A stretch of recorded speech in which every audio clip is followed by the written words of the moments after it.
안녕하세요. 약사 이지향입니다. 오늘 양해 말씀 좀 부탁드릴게요. 오늘도 목소리가 이게 뭡니까? 이게 약사가. 근데 제가 요즘 선생님들의 시청자분들의 질문이 너무 많이 들어와가지고 그 질문들에 답을 해드리느라 상담을 좀 열심히 했더니 제가 지금 몸이 아픈 건 아닌데 제가 평생 쓰던 목보다 더 많이 쓰게 돼서 이렇게 된 것 같습니다. 자, 제가 계속해서 부신 얘기 진짜 많이 하잖아요. 방송에서도 많이 하고 상담할 때도 많이 하고 부신 얘기 진짜 많이 하는데 오늘 대망의 부신, 정말 이 부신에 대해서 여러분들에게 꼭 알려드리고 싶은데 부신은요, 우리 몸의 여분의 배터리라고 생각하시면 돼요. 우리가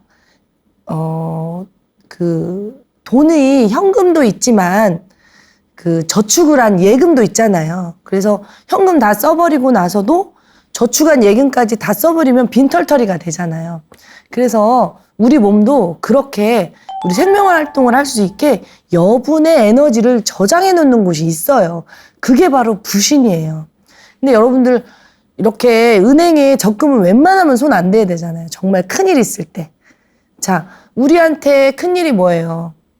아이들 결혼시킨다거나 또 집을 옮긴다거나 여러 가지 이렇게 좀 큰 일들 있잖아요. 그때 쓰려고 저축을 해놓잖아요. 마찬가지로 우리 세포 입장에서도 이 세포 입장에서 큰일이 뭐예요? 세균이나 바이러스에 침투되었을 때, 세균이나 바이러스가 우리를 공격을 했을 때 그거에 맞서 싸울 힘, 이런 것들이 있어야 되잖아요. 그리고 누군가가 나를 막 공격할 때 이렇게 도망갈 수 있는 힘, 이렇게 돈을 저금하듯이 에너지를 저금하는 곳이 우리 몸에 있단 말이죠. 그게 바로 부신인데 이걸 모르시는 분들은 어렸을 때 경제교육이 안 돼 있으면 있는 대로 다 쓰잖아요. 그냥 엄마가 준 돈도 쓰고 은행에 있는 것도 쓰고 집도 팔아 쓰고 논도 팔아 쓰고 그럼 어때요? 나중에 가난뱅이가 되죠? 그런 것처럼 우리가 에너지 저장해 놓은 에너지를 아껴 쓰지 않고 막 쓰게 되면 가난뱅이가 돼요. 세포 입장에서 가난뱅이는 뭐예요? 세균이나 바이러스가 들어왔을 때 저항할 수 없는 거예요. 그래서 질병에 노출이 되는 거죠. 그래서 우리가 돈만 저금할 게 아니라 에너지도 저금해야 된다. 부신이 뭐길래? 부신은 바로 우리의 에너지 저장고다. 이거를 오늘 꼭 알으셨으면 좋겠습니다. 저번 갑상선 편에서 부갑상선 얘기 들었죠? 갑상선에 붙어있다 해서 부갑상선이라고 하는 것처럼 신장에 붙어있다 해서 부신이에요.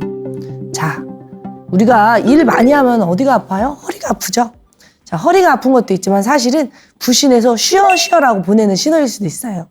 자, 부신은 여기 이렇게 해보세요. 허리에 손을 대면 여기 콩팥 있거든요. 콩팥 위에 이렇게 붙은 기관입니다. 갑상선 편에서 제가 이 그림 꼭 기억하시라고 했던 거 기억나세요? 우리 뇌 속에는 우리의 모든 정보를 다 통합해서 국군 사령부처럼 또는 나라의 국회처럼 살림을 하는 그런 기관이 있는데 바로 시상하부하고 뇌하수체예요. 아주 작은 기관인데 이 기관이 우리 몸의 생명과 자손 번식 이런 거를 다 주관을 한단 말이죠. 우리 몸의 청소 다 주관을 해요. 그래서 굉장히 중요한 호르몬들이 모여있는 곳인데요. 이 중에 하나가 바로 부신입니다. 자, 부신 옆에 갑상선 보이시죠? 갑상선 공부 아직 안 하셨으면 전편 보고 오세요. 자, 갑상선 공부를 하셔야 부신 공부가 훨씬 쉽고 재밌어집니다. 자, 갑상선 옆에 부신을 공부하는 날인 거죠, 오늘은. 자, 이렇게 갑상선 호르몬과 부신 호르몬, 성 호르몬, 성장 호르몬들은 하모니를 이루어서 우리 몸을 건강하게 만들어주고 있습니다. 그런데요, 이 부신을 자세히 살펴보면 부신 피질이 있고 부신 수질이 있어요. 피질은 뭐예요? 껍데기죠? 껍데기 할 때 피거든요. 그래서 부신 바깥쪽을 피질이라고 그러고 부신 안쪽을 수질이라고 하는데 이 피질과 수질에서 만들어내는 물질이 달라요. 자, 먼저 부신 피질 호르몬을 알아볼게요. 이 사실 부신 피질 호르몬이 여러분들에게 훨씬 익숙할 겁니다. 자, 부신 피질 호르몬에서는요, 첫 번째로 알도스테론이라는 호르몬이 나온다고 했어요. 자, 알도스테론이라는 호르몬 기억나세요? 혈압편 다시 보고 오실까요? 자, 혈압편에 가시면 대한민국에서 가장 많이 처방되는 혈압약 중에 하나가 바로 이 알도스테론을 조절하는 약이라고 말씀드렸어요. 짧게 다시 말씀드리면 우리 몸에 있어서 체액을 유지하는 건 굉장히 중요합니다. 체액이 부족하면 세포들이 혈액을 공급받지 못해서 큰일이 나거든요. 그래서 우리 몸에서는 신장에서 알도스테론이라는 호르몬으로 체액을 항상 일정하게 유지하고 있어요. 근데 우리가 너무 과로를 하고 고민을 많이 하고 잠을 안 자고 또는 막 지나치게 저염식을 하면서 우리 몸속에 체액이 고갈이 되면 이 알도스테론이라는 호르몬이 나트륨이라는 전해질을 몸에서 못 빠져나가게 해가지고 체액을 유지시켜줍니다. 근데 너무 이 알도스테론이 강하게 작용을 하게 되면 이번에는 체액이 너무 많아지겠죠? 그래서 혈압이 오르거든요. 그래서 혈압약 중에 알도스테론의 분비를 막는 약이 있어요. 그러면 나트륨이 몸속으로 재흡수되는 것을 막아서 체액이 줄어들면서 혈액량이 줄어들면서 혈압이 떨어지는 원리죠. 이 호르몬이 바로 부신 피질에서 나와요. 자, 체액이 부족해진다. 이거 어떤 상황이에요? 굉장히 이 세포 입장에서 보면 굉장히 위급한 상황이에요. 인간의 입장으로 보면 가뭄이 든 거죠. 여러분들 아파트에 물이 안 나온다고 생각해봐요. 뭐 할 수 있어요? 빨래를 할 수 있어요? 목욕을 할 수 있어요? 아무것도 청소를 할 수 있어요? 밥을 할 수 아무것도 못해요. 그러면 가뭄이 들어서 아파트에 물이 안 나오면 어떻게 해요? 비상으로 물탱크 열잖아요. 그런 것처럼 이 부신 피질 호르몬에서 알도스테론을 열어서 우리 몸의 체액을 관리하는 겁니다. 위급 상황에서 나오는 호르몬이라고 생각하시면 돼요. 그래서 이 호르몬이 자꾸 나오게 하면 안 되겠죠. 자꾸 나오게 한다는 건 아까 말씀드린 대로 은행에서 돈을 자꾸 빼먹는 거나 똑같아요. 부신 피질 호르몬이 늘 있는 게 아니에요. 은행에 돈이 늘 쌓여 있는 게 아니잖아요.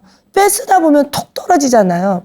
그렇기 때문에 알도스테론을 계속 쓰게 되면 부신 피질 호르몬이 고갈이 돼버려요. 그러면 안 되겠죠?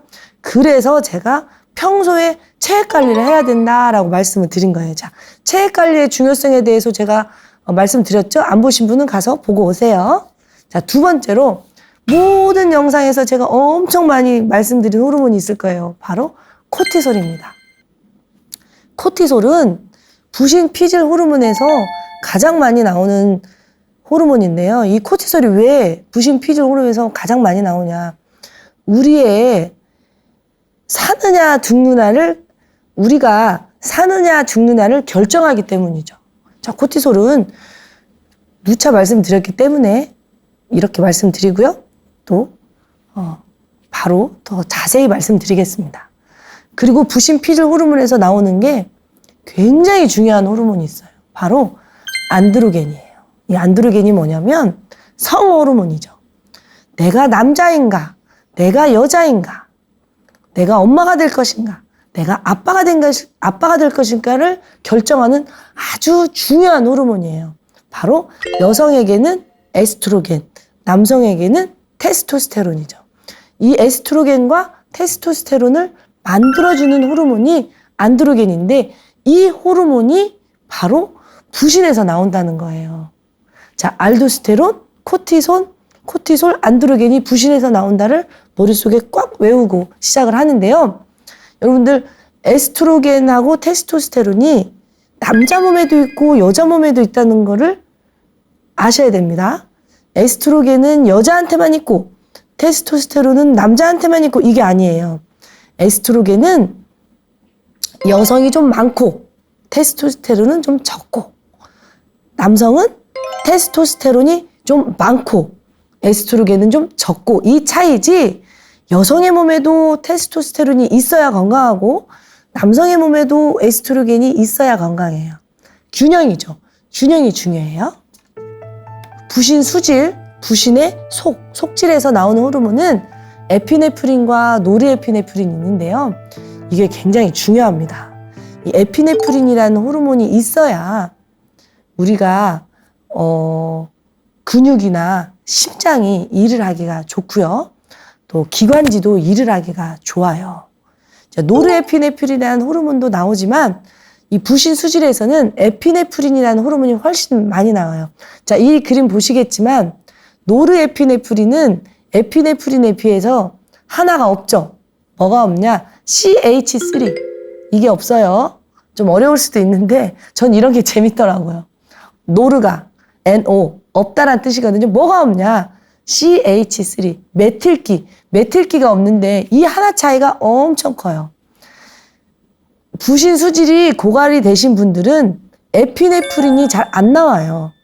그리고 교감신경이 흥분되어 있는 분들은 노르에피네프린만 많이 나와요. 자, 노르에피네프린은 뇌에 작용하고요. 에피네프린은 기관지나 심장이나 근육에 작용을 하거든요. 그래서 잘 생각을 해보면 우리가 너무 부신 수질 호르몬을 많이 써버려요. 스트레스 받아서. 자, 이 에피네프린이라는 호르몬은 언제 나오냐면 우리가 스트레스 받을 때 싸울 것인가, 도망갈 것인가 이걸 결정할 때 나오는 호르몬이에요. 에피네프린이 나오면 우리 몸은 심장이 막 뛰고 기관지는 넓어지고 근육은 수축이 됩니다. 왜? 도망가든가 싸우던가 해야 되니까. 근데 옛날에는요. 진짜 늑대나 호랑이, 전쟁 때 이런 호르몬이 나왔거든요. 그리고 전쟁이 끝나면 호랑이가 사라지면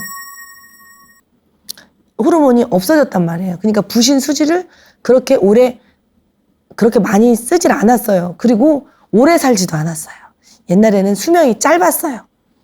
40세, 길어서 60세, 80세, 그러다 지금 120살까지 살기 때문에 옛날에는 40년만 쓰고 말았고 60년만 쓰고 말았고 호랑이가 잡아먹으려고 할 때만 쓰고 말았는데 지금 현대인들은 어때요? 지금 현대인들은 100년을 써야 돼요. 똑같은 은행의 잔고로 100년을 써야 되니까 부신 수질을 아껴야 돼요.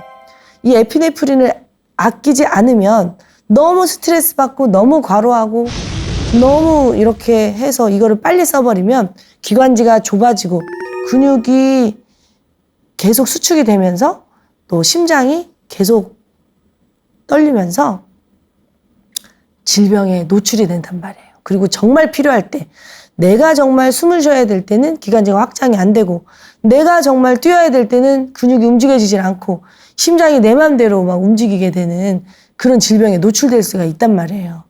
이 에피네프린은 심장과 근육과 기관지에 매우 중요한 호르몬인데 우리가 너무 스트레스로 일찍 다 써버려서 심장병, 각종 심장질환이나 근육질환이나 그리고 기관지, 천식에 노출이 된다는 것을 여러분들에게 말씀드리고 싶었습니다. 이 노르에피네프린은 뇌에 작용하기 때문에요.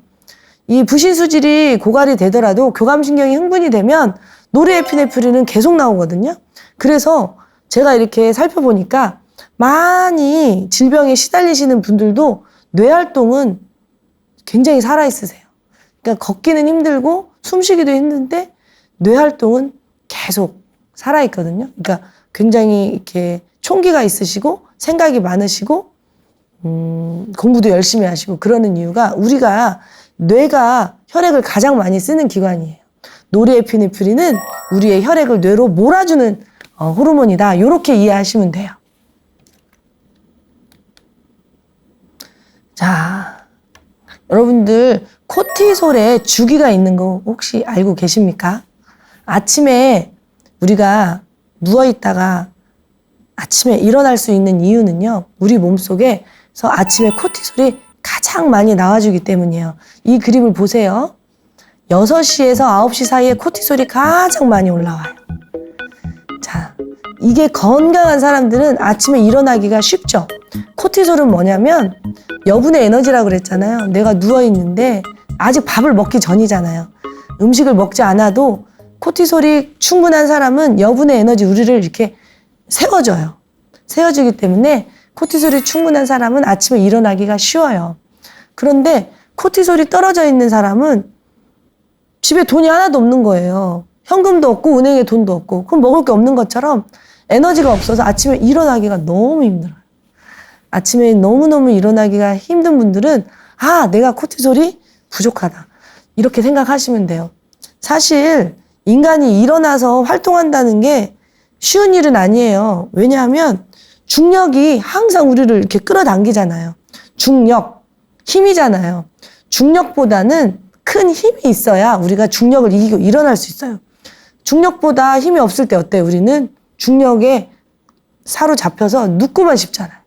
계속 소파에 눕고만 싶은데 코티솔이 나와주니까 중력보다 큰 힘이 우리를 이렇게 세워주는 거죠. 그래서 건강한 사람은 아침에 일찍 일어나서 활동할 수 있도록 내 몸에 부신해서 코티솔을 이렇게 쏴줍니다. 아침에 못 일어난다? 코티솔이 부족하다. 이렇게 이해하시면 돼요. 그러다가 12시쯤 되면 밥 먹을 때죠. 그때 되면 코티솔이 또 부족해지는 거예요. 그래서 우리가 점심을 먹게 되는 거죠. 그래서 가장 코티솔이 떨어지는 시기가 언제냐? 4시 정도 돼요. 4시. 그래서 4시에 우리가 달달한 게 땡기는 거죠. 그러다가 저녁 즈음에는 코티솔이 완전 바닥을 쳐줘야 코티솔이 완전히 없어져야 우리가 잠을 깊이 잡니다. 근데 저녁에도 막 긴장하고 스트레스 받고 힘들면 코티솔이 올라와 있거든요. 잘 때 코티솔이 이렇게 스트레스 받아가지고 코티솔이 올라와 있으면 잠을 들 수가 없어요. 자, 코티솔이 올라와 있다는 건 뭐냐면 스트레스 받았다는 거거든요. 스트레스 받았는데 잠을 잘 수 있어요? 없죠. 왜? 세포 수준에서 보면 스트레스는 전쟁이거든요. 그리고 누가 날 해칠 수도 있거든요. 그러니까 뇌에서 자지 말라고 해요. 이런 식으로 코티솔이 부족해지면 아침에 일어나기 힘들다든가 잠을 잘 못 주무신다든가 이런 일이 벌어지고 코티솔이 너무 많이 고갈이 되면 한 4시 정도에는 아무것도 할 수 없어서 커피를 꼭 한 잔 드셔야 되는 그런 상황이 됩니다. 그래서 3시 정도부터 다시 이렇게 코티솔이 올라가서 아침 6시 해가 뜰 때 코티솔이 꽉 채워지는 이 코티솔 주기가 있는데요. 이 새벽 3시 정도에 코티솔이 이렇게 올라와 줘야 되는데 새벽 3시 정도에도 코티솔이 안 만들어지는 사람들의 특징이 새벽에 많이 아파요. 새벽에 배도 아프고 새벽에 설사도 하고 새벽에 잠이 깨요. 자, 이게 다 여러분들이 예민해서가 아니고 여러분들이 뭘 잘못 먹어서가 아니고 코티솔 때문이라는 거 되게 놀랍지 않으세요? 그러니까 우리는 호르몬부터 확인을 해야 돼요. 코티솔의 역할은 첫째도 생존, 둘째도 생존, 셋째도 생존입니다. 살아남기 위해서 코티솔을 우리가 여분으로 저장을 한 거예요. 자, 그래서 코티솔의 역할을 생존의 입장에서 보면은 다 이해가 되실 거예요. 자, 살아남아야 되는데 면역 활동이 활발하면 살아남을 수 있을까요? 지금 사느냐 죽느냐 하는데 지엽적으로 종기 치료하고 상처 난 거 치료하고 이런 거 할 수 있을까요? 감기 치료하고 이런 거? 감기 치료하다가 호랑이가 나 잡아먹으면 어떡해요? 그러니까 코티솔이 쭉 나와버리면 생존보다 중요하지 않은 것들은 다 멈추게 해요. 그래서 면역 활동이 억제가 됩니다. 그래서 코티솔, 우리가 급 흥분해서 코티솔이 팍 올라왔을 때는 아픈 줄도 몰라요. 자, 아프다는 것은 염증 반응인데 염증 반응이 일어난다는 것은 나쁜 게 아니라고 제가 말씀드렸잖아요.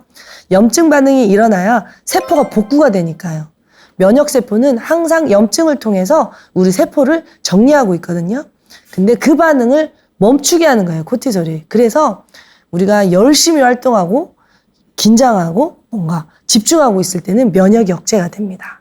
두 번째로 코티솔이 몸에서 확 나오게 되면 당이 분해가 돼요. 무슨 말이냐? 근육도 녹여서 당으로 만들고 지방도 녹여서 당으로 만들고 이렇게 모든 걸 녹여서 포도당으로 만들어버려요. 그래서 아무리 식이요법을 해도 스트레스를 많이 받게 되잖아요. 그러면 당뇨 환자분들의 혈당이 조절이 안 돼요. 이게 바로 코티솔 때문이에요. 왜? 생존 때문이죠. 지금 사느냐 죽느냐 하는데 자, 산다는 게 뭐예요? 세포 입장에서 보면 뇌가 사는 거예요. 뇌가 죽으면 다 죽잖아요. 그래서 우리 세포들은 뇌를 어떻게든 살리려고 무조건 몸에 있는 모든 걸 녹여서 뇌에다 바쳐요. 뇌는 포도당을 좋아하거든요. 일제시대 때 저희 할머니가 그러더라고요. 일본 놈들이 저희 할머니 전라도 분인데 시골 구석까지 와가지고 녹그릇 있죠. 녹그릇, 숟그릇, 숟가락 뭐 이렇게 솥 다 뺏어갔대요. 총알 만들려고. 다 뺏어갔대요. 전쟁에 쓰려고. 그런 거하고 똑같아요. 코티솔이 다 나오면 우리 몸을 복구하는 모든 영양분을 다 뺏어다가 당으로 만들어버려요. 그러니까 팔다리는 가늘어지고 고혈당은 춤을 춰요. 그래서 당 조절에 있어서 코티솔이 얼마나 중요한지 아시겠죠? 단백질은 말해 뭐예요? 단백질도 다 분해해서 당으로 만들어버려요. 그렇기 때문에 스트레스 받은 상태에서 아무리 운동을 해도 근육이 안 만들어져요. 여기서 스트레스라는 거는 옛날에는 호랑이나 늑대였지만 지금은 체액이 부족한 거, 마음이 불편한 거, 추운 거, 세포 수준에서 스트레스를 말합니다. 세포 수준의 스트레스, 잘 못 먹는 거, 잘 안 자는 거, 그렇죠? 그리고 마음고생하는 거. 이런 것들 다 스트레스예요. 그래서 여러분들이 스트레스란 무엇인가 이 부분도 한번 잘 고민해 보셨으면 좋겠습니다. 무조건 뭐 집에 아무 일이 없다고 걱정할 게 없다는 게 아니라요. 세포 수준에서의 스트레스를 한번 살펴보시라는 거예요. 그리고 지방도 분해해버려요. 지방도 분해해서 당으로 만들어버리고 지방을 에너지로 쓰기 위해서 유리지방산으로 쪼개버려요. 그러니까 혈액 속에 지방이 넘쳐나죠.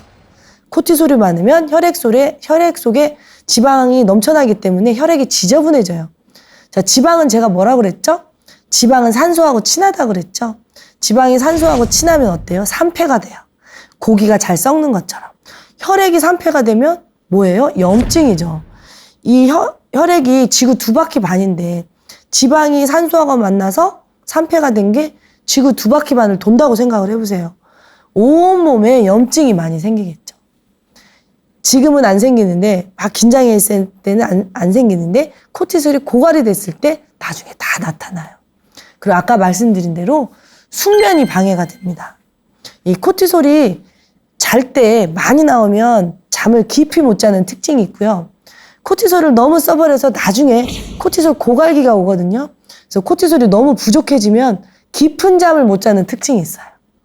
그래서 내가 잠이 안 드는가, 내가 깊은 잠을 못 자는가, 내가 새벽에 깨는가, 이런 것들로 인해서 내 코티솔의 수준을 알 수가 있어요. 즉, 우리 몸은 끊임없이 신호를 보내고 있다는 거예요. 그래서 내 몸이 보내는 신호, 내 마음이 보내는 신호를 잘 알아차리시는 게 정말 중요하다고 생각을 해요. 자, 코티솔 주기, 하루의 주기를 살펴봤다면 우리 이 은행에 돈처럼 쌓여져 있는 코티솔이 어떻게 해서 고갈기까지 가는지 한번 살펴보겠습니다. 처음에 코티솔을 뺐을 때를 경계기라고 해요. 진짜 스트레스에 대한 반응 기간으로요. 코티솔 분비량이 증가돼요. 우리가 주식에 실패를 했다, 또는 공무원 시험 준비를 한다, 또는 이혼이나 사별을 경험했다, 이러면은 굉장히 스트레스를 받잖아요. 또는 심한 다이어트를 한다. 이런 것이 이제 현대인들의 스트레스잖아요. 또 아이하고 불편한 관계, 이런 것들이 이제 굉장히 만성적인 스트레스죠. 현대인들은 만성적 스트레스가 문제예요. 과거의 선조들은 급성 스트레스였다면, 그래서 우리 몸은 급성 스트레스에 살아남기 위해서 코티솔을 만들었는데, 현대인들은 오래 살고 그리고 만성 스트레스에 노출이 되어 있기 때문에 우리 선조들이 우리에게 준 시스템하고 우리가 지금 살고 있는 시스템이 달라서 지금 우리가 굉장히 혼란스러운 시기인 거죠. 그래서 스트레스에 대한 반응으로 처음에 코티솔 분비량이 증가됩니다. 자, 분비량이 증가되면 아까 말씀드린 대로 뇌 혈류량이 증가되죠. 뇌로 포도당을 몰빵해줘야 되니까. 그래서 포도당 합성이 늘어나요. 지방도 녹이고 단백질도 녹이고 글루코겐, 이 근육에 붙어있는 이런 포도당 집합체도 다 녹여요. 그래서 포도당 합성이 올라갑니다. 근육은 수축하겠죠. 살아남아야 돼 이러면서. 그러면서 외부의 자극으로부터 어떻게 해서든지 나를 보호하기 위해서 애를 씁니다. 근데 이게 푹 쉬어줘서 다시 코티솔을 채웠으면 좋은데 채울 틈도 없이 계속 스트레스에 노출이 된다고 생각을 해보세요. 지속되는 만성적 스트레스 이러면 코티솔이 채워지지는 않고 코티솔이 계속 분비가 되겠죠? 이때를 우리가 저항기라고 해요. 저항기가 되면 우리 몸이 이거 언제 끝날지도 모르는데 살아야 되는 거 아니야? 이렇게 가다가는 뭐 오히려 큰일 나겠네 하면서 이 코티솔을 저항을 하기 시작하죠. 그러면 대사율이 감소가 되는 거예요. 아까 갑상선 편 보고 오셨나요? 갑상선 기능 저하도 코티솔하고 굉장히 밀접한데요. 이 저항기에 일어나는 거예요. 계속 만성적인 스트레스가 오면 우리 몸이 어떻게 판단을 하냐? 살아남아야 돼. 에너지를 아껴야겠어. 이렇게 판단을 해요. 그래서 연탄구멍을 줄여버려요. 그래서 갑상선 기능 저하가 오는 거죠. 그 갑상선 편에서 말씀드렸던 리버스 T3, 간에서 갑상선을 간에서 갑상선 호르몬을 탈락시켜버리는 일들이 벌어져요. 이게 바로 저항기에 일어나요. 그리고 고혈압이라든가 당뇨의 위험성이 늘어나겠죠. 신호를 계속 보내는 거예요. 너 이렇게 가다가 큰일 나. 이게 바로 대사질환이 생기는 시기입니다. 그리고 근육이 약화되겠죠. 코티솔을 계속 쥐어짜니까 면역도 약화되겠죠. 코티솔이 계속 면역을 억누르니까. 그러다가 정말 이렇게 몸이 계속 신호를 보내는데도 못 알아차리고 계속 코티솔을 치약 짜듯이 쥐어짜서 은행의 잔고가 빵이 돼버리는 시기가 있어요. 빵 터져버리는 시기. 정말 안타까운데요. 그 시기가 바로 언제냐? 바로 갱년기예요. 갱년기에 이 코티솔이 고갈이 되고 혈액이 다 말라 비틀어지는 시기가 와요. 그때 이제 정말 사람들이 아파버리는 거죠. 코티솔만 마르는 게 아니라 모든 호르몬이 같이 말라요. 부신 기능이 완전 떨어지면서 여성들 같은 경우 얼굴에 열이 훅 오르고 정말 알 수 없이 안 아픈 데가 없이 다 아파요. 이 시기가 되면 환자분들이 그렇게 말을 해요. 안 아픈 곳보다 아픈 곳을 말하는 게 더 빨라요. 그러니까 아픈 곳이 그만큼 많다는 거죠. 너무 많이 아프니까 어디서부터 어떻게 표현해야 될지 모르겠다고 말씀을 하시는데 그 시기가 바로 코티솔이 고갈되는 시기고요. 그 시기가 바로 정말 안타깝게도 말기암이 발견되는 시기예요. 여러분들 그런 거 들어보셨죠? 저 사람 진짜 고생해가지고 빚 다 갚았대. 진짜 하루에 몇 시간밖에 안 자면서 그 많은 빚 다 갚았대. 근데 빚 갚자마자 말기암이래. 이게 바로 빚 갚느라고 코티솔을 다 썼잖아요. 코티솔이 막 나올 때는 면역세포가 일을 못한다고 말을 했잖아요. 그러니까 면역세포가 일을 못한다. 그게 무슨 말이냐면 여러분 암이라는 것이 어디서 날라오는 게 아니고 내 몸에서 원래 있던 세포가 살려고 변한 거라고 제가 말씀드렸죠. 암은요, 내 몸에서 어떻게든 살아보려고 죽는 것보다는 암이 낫잖아요.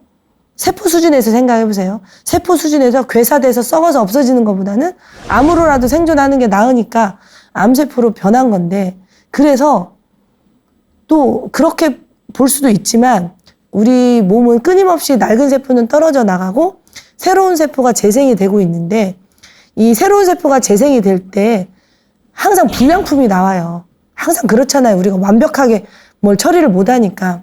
그래서 이렇게 불량세포가 나오면 우리 몸에서 그 불량세포를 없애줘야 되는데, 이 코티솔 때문에 이 면역세포가 그걸 못한 거예요. 코티솔이 면역세포한테 가만히 있어 하니까 면역세포가 암세포를 못 없앤 거죠. 그러다가 코티솔이 고갈이 딱 되니까 그때 암이 확 커지는 거죠.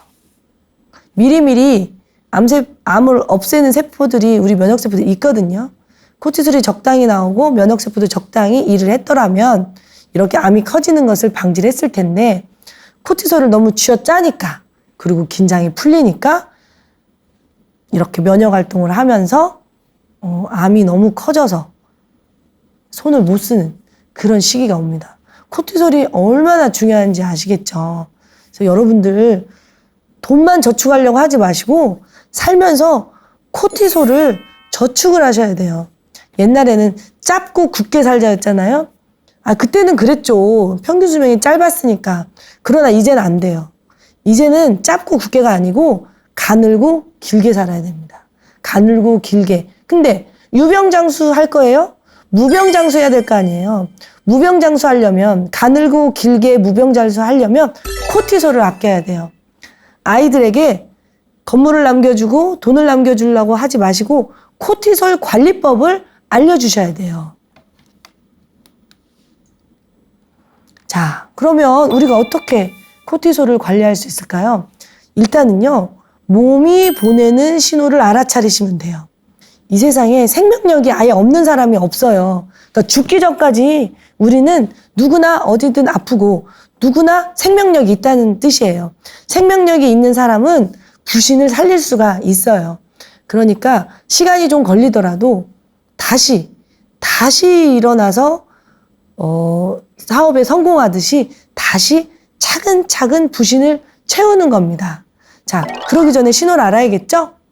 첫 번째, 자도 피곤하다. 이런 분들은 코티솔이 부족한 사람이에요. 아까 설명드렸죠? 아침에 일어나기 힘들다. 커피 없이 못 산다. 이런 분들 아침에 커피 드시는 거 정말 저는 비춥니다. 아까 말씀드린 것처럼 우리 몸에서 그래도 오전에 코티솔이 많이 나오는데 그걸 커피로 쥐어 짜버리면 코티솔이 더 빨리 고갈이 되겠죠? 커피는 코티솔을 쥐어 짜요.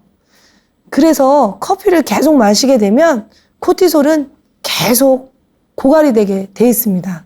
그러니까 커피를 좀 줄이셔야 돼요. 그리고 커피를 마시는 시간도 11시 이후로 미루시기를 바랍니다. 11시 이전에는 내가 만든 코티솔을 쓰고 내가 코티솔이 부족한데 일을 해야 된다. 그러면 11시 이후에 그 커피를 드시는 게 그나마 코티솔을 지키는 방법이라고 생각을 하고요. 가급적이면 커피는 제가 혈압편에서도 말씀드리고 계속 말씀드리지만 커피는 기호식품이지 필수식품이 아니니까 매일 드시는 것을 권하지 않습니다. 일주일에 한두 번 본인의 몸 상태에 맞춰서 드시길 바랍니다. 자, 부신이 고갈이 되잖아요. 그러면 굉장히 예민해져요. 왜? 부신이 고갈이 되면 당이 떨어지거든요. 아까 코티솔이 하는 역할이 뭐라고 그랬어요? 당을 만들어준다고 그랬죠?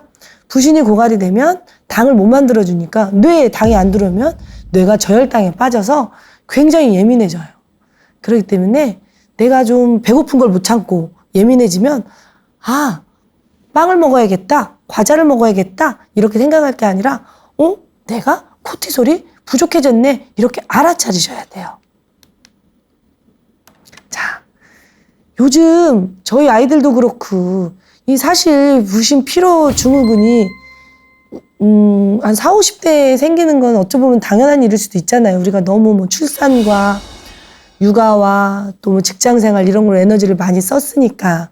근데 이 부신 피로 증후군이 요즘은 점점 연령대가 낮아져서 이 10대 아이들한테도 너무 많이 나타나요. 아마도 아이들이 부신을 채우는 음식은 많이 안 먹고 낮과 밤이 바뀐 생활을 많이 하잖아요. 스트레스도 많고 그 밤에 잠을 안 자면 그 자체로 코티솔 고갈이거든요.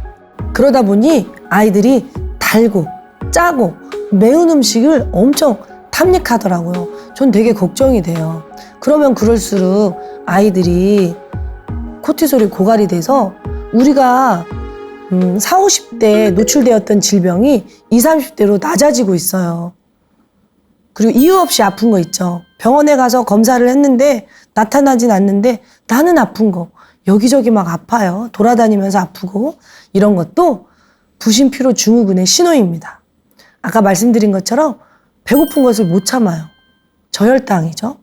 저혈당이 오는 이유는 코티솔이 당을 못 만들어내기 때문입니다. 코티솔이 건강한 사람은 적당히 있기 때문에 항상 은행 잔고가 적당히 있기 때문에 필요할 때 꺼내 쓰니까 배가 안 고파요.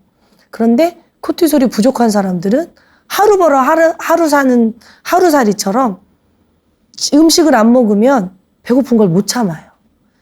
말씀드린 것처럼 잠을 깊이 못 자죠. 당연히 생리불순이나 성욕 감퇴에 시달려요. 그래서 요즘 사람들은 난임이 많아요. 옛날에 우리 어머니 세대는 둘만 낳아 잘 기르자를 외칠 정도로 다산이었잖아요. 근데 요즘 아이들은 이 부신피로 증후군이 만연해 있어서 아까 제가 뇌하수체 시상하부 그 그림 보라고 해드렸잖아요. 그 그림 보면은 부신 옆에 갑상선도 있지만 성호르몬도 있어요. 부신이 너무 쥐어짜게 되잖아요. 자, 생존해야 되는데 생식할 수 없잖아요. 사랑할 수 없잖아요. 그러니까 뇌하수체에서 이쪽으로 부신으로 가는 밸브를 확 열고 스트레스를 많이 받으면 부신 쪽 밸브를 열어버리고 여성 호르몬, 남성 호르몬 쪽 밸브를 잠가버려요. 그러다 보니까 생리불순이 오고 성욕 감퇴가 오는 거죠. 그러니까 여러분들이 그 몸에서 일어나는 일을 호르몬으로 이해하는 게 이다지도 중요해요. 호르몬으로 이해해야 호르몬은 혈액을 타고 온몸을 가기 때문에 온몸에서 일어나는 일을 통으로 이해할 수 있기 때문이거든요. 분리해서 단락단락 이해하게 되면 혼란스럽고 가야 될 병원도 많고 복용해야 될 약도 엄청 많게 되지만 호르몬으로 이해하게 되면 호르몬의 균형만 맞춰주면 해결이 훨씬 쉽답니다. 그래서 아까 전편에 갑상선에서 말씀드린 것처럼 부신 피로 증후군인 것을 모르시고 다른 질병으로 착각을 하시고 고생하시는 분들을 너무 많이 만났어요. 자, 부신 기능이 약하게 되면 알도스테론 조절 잘 안 되겠죠. 당연히 혈압 조절 안 되겠죠. 자, 부신 당하고 연결되어 있는 거 이제 아시겠죠? 그래서 부신 기능이 안 좋아지면 혈당이 춤을 추겠죠. 부신과 갑상선 말씀드렸죠. 부신과 천식 말씀드렸죠. 부신 수질에서 에피네프린이 많이 나와야 기관지가 확장이 돼서 숨을 쉴 수가 있는데 부신 수질이 고갈이 돼버리니 기관지가 확장이 되질 않으니까 좁아져서 숨을 쉴 수가 없는 거예요. 부신 기능이 항진이 돼 있을 때는 면역 반응이 안 일어나니까 가려움도 없다가 부신이 기능이 확 떨어지면 코티솔이 확 떨어지면서 면역이 이제 활성화됩니다. 그러면서 가려움이 심하게 돼요. 그래서 알레르기가 생기는 거는 부신 기능, 코티솔이 부족해졌다라는 신호이기도 합니다. 자, 부신과 부종 이거는 알도스테론하고 연결이 돼 있어요. 또 부신과 통증, 코티솔은 염증을 억제하니까 코티솔이 부족해지면 염증 반응, 통증은 염증 반응의 일환이거든요. 그래서 통증이 생기기 시작합니다. 부신과 자가 면역 말씀드렸죠.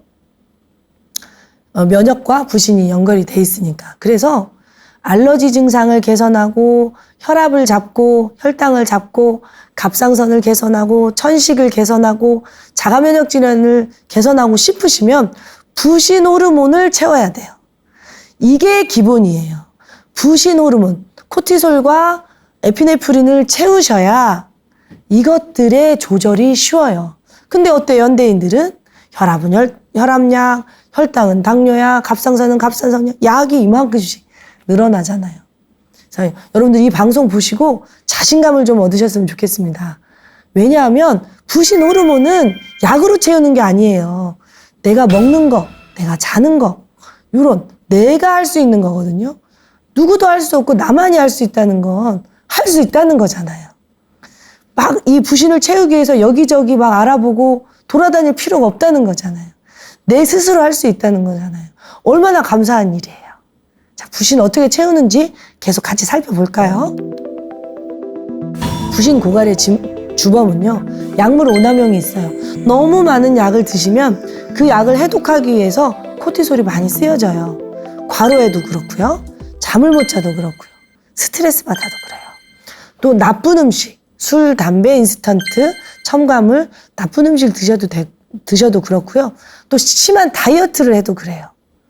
그러니까 이 모든 것들이 부신을 갖다 써요. 부신이 은행이라고 했잖아요. 부족한 걸 갖다 쓰니까. 아시겠죠? 그럼 부신 어떻게 채워야 될까요? 부신을 채우려면 그냥 너무 당연한 거예요. 잘 먹고, 잘 자고, 잘 내보내고, 잘 놀고. 이렇게 균형 잡힌 삶을 하는 거죠. 근데 이제 잘 먹을 수 없고, 잘 잘 수 없고, 잘 내보내지 못하고, 잘 놀지 못해서, 쉴 수 없어서 부신이 고갈되는 거잖아요. 그럴 때 부신을 채우는 영양소의 도움을 받으시는 거예요. 부신을 채우는 영양소는요, 굉장히 많이 나와 있어요. 비타민 D, 오메가3, 칼슘, 마그네슘, 항산화제, 혈관 영양제, 림프 순환제, 유산균, 그 모든 것들, 내 몸을 도와주는, 내 몸을 쉴 수 있게 하고, 잘 수 있게 하고, 채워줄 수 있는 그 모든 영양소들이 사실은 다 부신 영양제예요. 근데 하나만 아세요. 부신을 쥐어짜는 영양소가 있어요. 너무 에너지를 쥐어짜는 영양소, 너무 에너지를 쥐어짜는 그 보양식, 너무 에너지를 쥐어짜는 보약, 너무 에너지를 쥐어짜는 영양제, 이런 것들은 부신을 힘들게 해요. 그러니까 내가 먹는 영양제가 부신을 채우는지 부신을 쥐어짜는지 반드시 전문가하고 상의해서 드셨으면 좋겠습니다. 네, 목소리가 굉장히 듣는 분들에게 불편함을 줬을까 봐 마음이 좀 불편한데요. 그래도 어쨌든 제가 여러분들의 건강을 위해서 좋은 정보를 드리려고 했었으니까 제 마음은 좀 잘 받아주셨으면 좋겠습니다. 네, 다음 시간에는요, 여성 호르몬, 남성 호르몬에 대해서 좀 더 구체적으로 알아보겠습니다. 감사합니다.